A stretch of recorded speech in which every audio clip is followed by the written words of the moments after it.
Hello everyone, welcome. In this video I'm going to address what I seem to see a lot with clarity and awakening when there's this opening to the wordless, the unknowable, that there's like this residue of restlessness or a felt sense of doubt. So there can be this opening of clarity, but there can also be this restless, this tension there where it's almost like you feel like you're in between two worlds, and this energy may come and go, but it's very sticky, and sometimes the inquiries don't quite cut through, not cut through but dispel. I can be like, who are you, if you can't refer to thought, and this spaciousness can open up. Or well, not opens up, but the recognition of what is, that without words is seen, and thoughts are seen as just as they are, concepts, labels, but there almost sometimes arises out of that this energetic tension. And if it's not arising for you, there's no need to watch this video, but it's for a very specific issue which I come into contact quite a lot.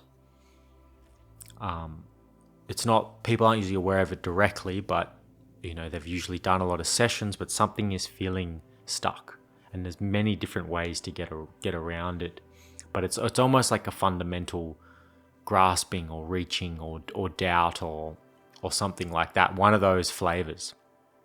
And it's usually like an energy that's felt sometimes behind the eyes, the throat, chest, gut, I don't know. And it's like a strong identity there.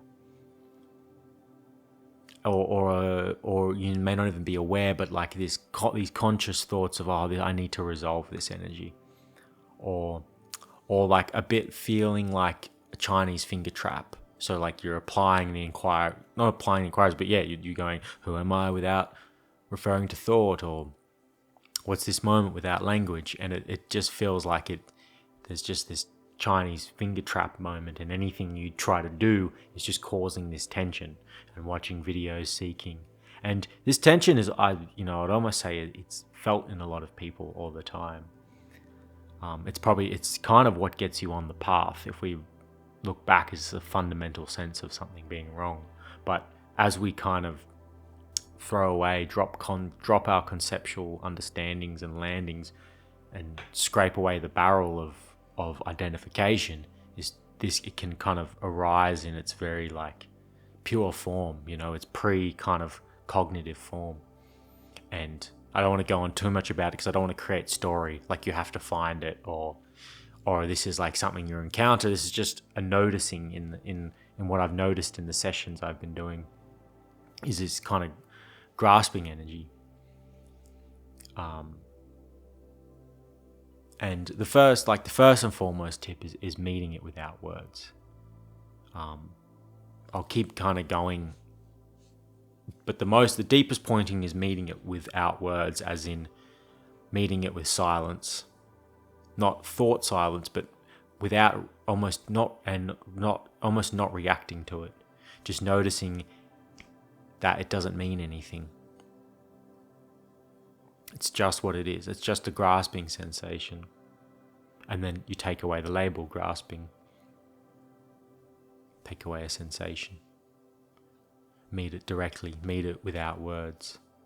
Because that's the answer to it, is the silence, is the without words, the beyond words. It's looking for something. The energy seems to feel like it's looking for something else, something other. It wants this moment to be different. And you can even sometimes say to it like, what else are you going to find? It's grasping at what? It can't, there's nothing outside of this. There's no state to attain. There's no peace to acquire. It's its own worst enemy. It's kind of like the energy. Another way I would describe it is like a dog chasing its own tail. This like a dog chasing its own tail. Like it's kind of going in circles. Frustrated, it can't find peace. Whereas the peace comes when we meet life without words, when we stop orienting to doubt thought. But you'll notice, this energy, it's kind of like you feel the energy, and then your mind goes into like a seeking mode and watching videos and doing inquiries. Just noticing it is profound. And so there's meeting it without words. And if that still feels too abstract, it's just asking, is this owned? Do you own this? Or is there a you that owns this sensation? Because it's almost like the sense of a you gets melded into it. That's why it feels like I'm behind the eyes, or I'm in the chest, or I'm in the gut. I am this tension. That's me. I'm the tension. And then you're like, how can I get rid of this? I am it. I feel like I'm, and it's kind of the whole problem. And it's asking, is this energy owned? Is this sensation owned by anything?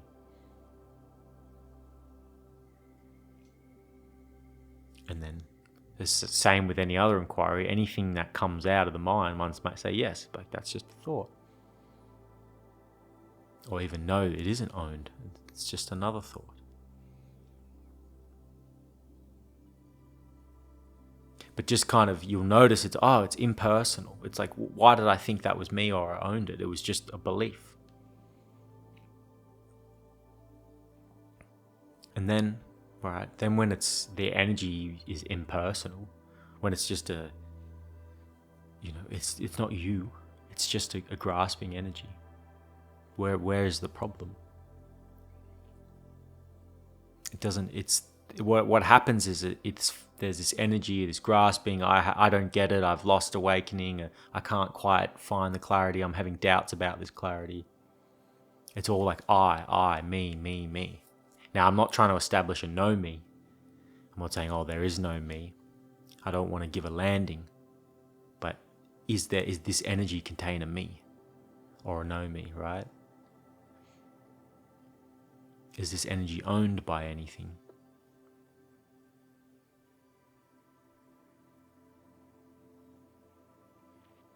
And it's almost like it unblends.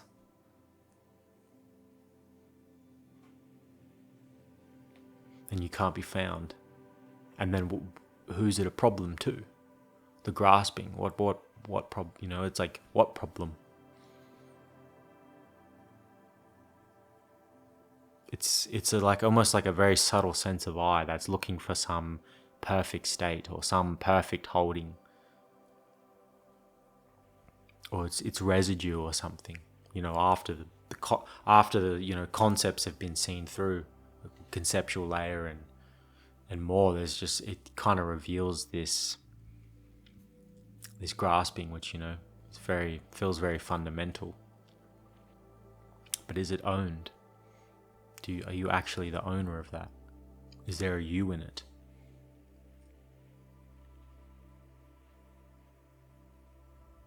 And then it's like, and then what's the problem here?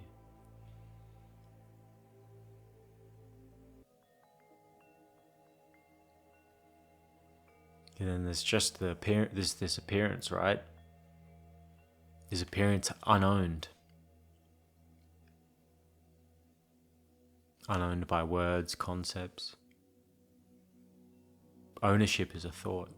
Claiming this is my appearance is a thought.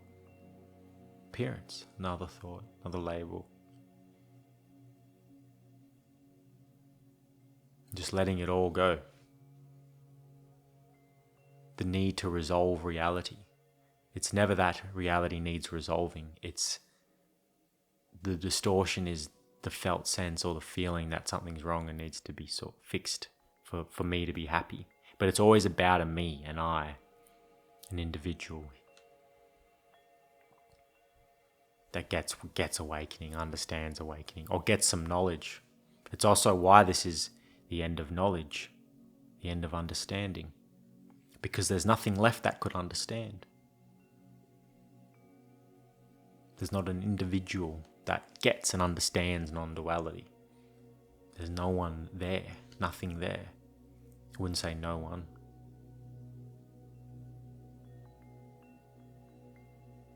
there's just the wordless, impersonal, I would say, not owned by anyone. That would be, even though it's a belief, the impersonal nature, but always impersonal is a remedy to the feeling of it feeling personal. Feeling like I own this contraction as me, or I own the restlessness. Seeing it's not owned. Or seeing there's nothing that owns it. It's a remedy to the feeling of it. And then we drop what's this moment without language, and we let it all go.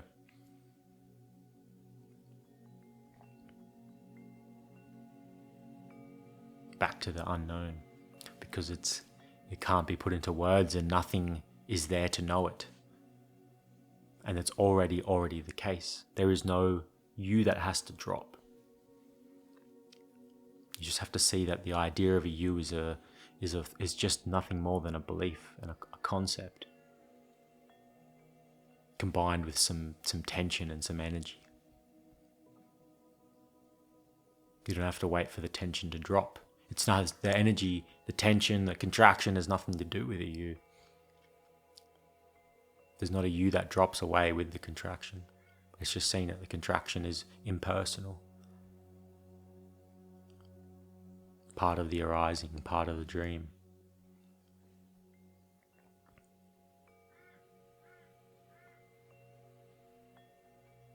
Thank you for watching. I hope this video was helpful.